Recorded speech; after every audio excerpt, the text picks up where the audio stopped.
Discover the truth between William and Harry.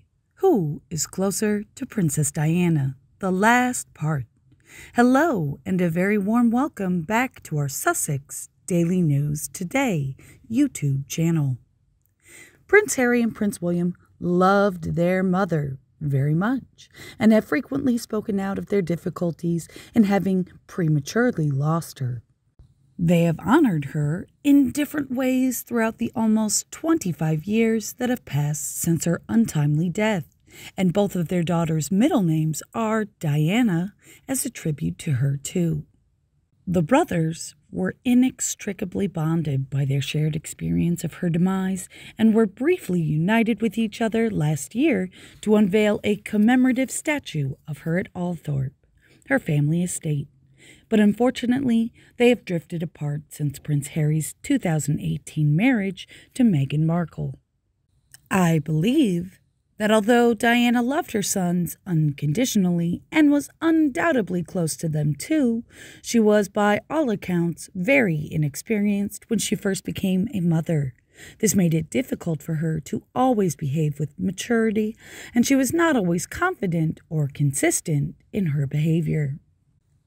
As her sons grew older, she was battling challenges within her own life and marriage that made it difficult for her to focus on always being a present, concerned parent to them.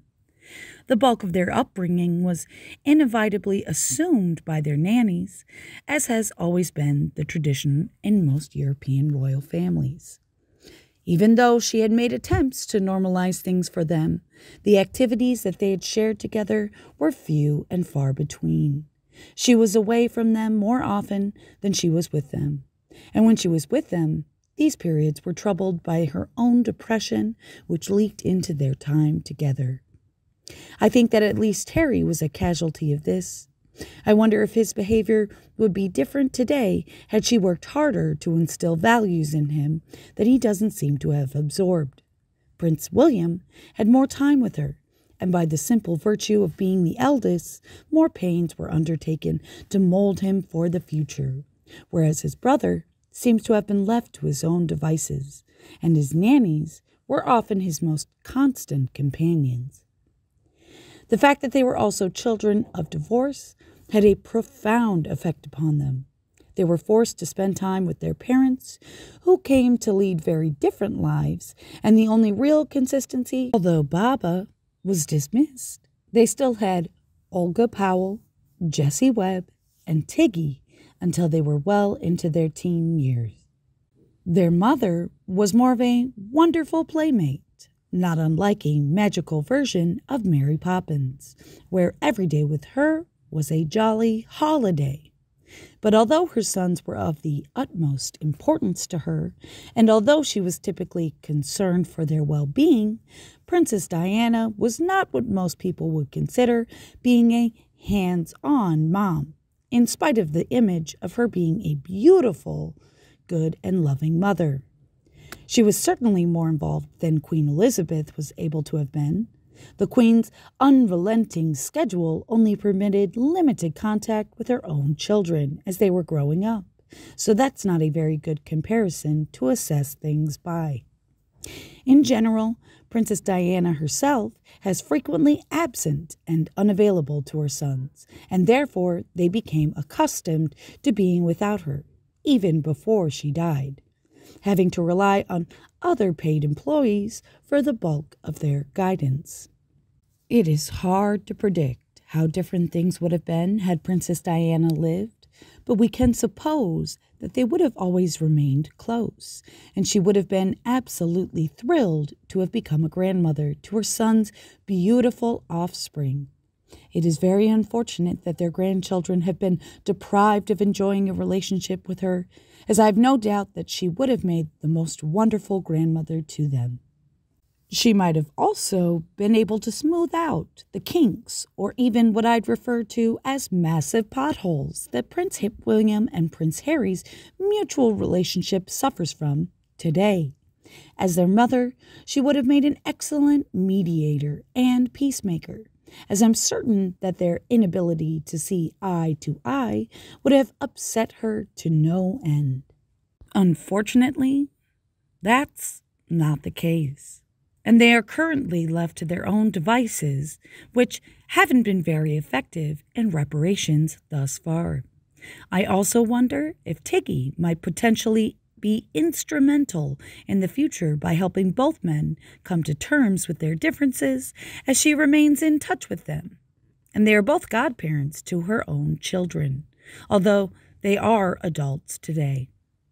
Only time will tell if such a reconciliation ever comes to fruition, but perhaps not even Tiggy is up to the task of getting them to iron out their increasingly unhappy differences. But a much simpler answer to the question of whether Princess Diana was close to her sons while she was alive is that, indeed, Diana was incredibly close to them, as they were to her. She was a busy woman and loved by millions of people. But when she said her sons were more important to her than anyone else in the world, I believe her.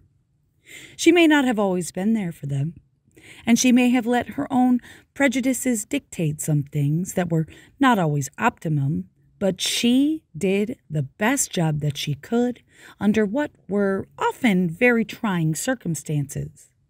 She was extremely close to both in different ways. In her later years, William was her confidant, quite a heavy burden for a 14-year-old to carry. She referred to him as her little, wise old man. She felt for Harry's position as the spare and always tried to make him feel special and possibly spoiled. As a result, William has a great understanding and a less idealized view of his mother, while Harry has a more idealized view and a lesser understanding. They adored her and lost her so young, at age 36, when they were only about 15 and 12. Prince Harry told Oprah Winfrey that he is his mother's son. Prince William is quieter about his feelings towards Princess Diana, but he loved her more than Prince Charles. Her sons were always aware that they were loved by their mother, and no one truly recovers from losing such a doting parent, especially so tragically as it was in their case. Her early demise left a void that will never be filled. They seemed truly happy and engaged with each other whenever they were together, and her legacy lives on through both Prince William and Prince Harry, as well as with her grandchildren, who will unfortunately only know her through the filters of history. Now, Prince William and Prince Charles are super close bonding over the Prince Harry problem, and also because they are both heirs to the throne. And you? What do you think about this relationship? Please tell me what you think below in the comments section, and everyone can discuss them. If you prefer our videos today, please like and share it with your friends who love it now. And do not miss any updates from the Sussex News team by subscribing to our channel. Now, thanks for watching. Goodbye, and see you tonight.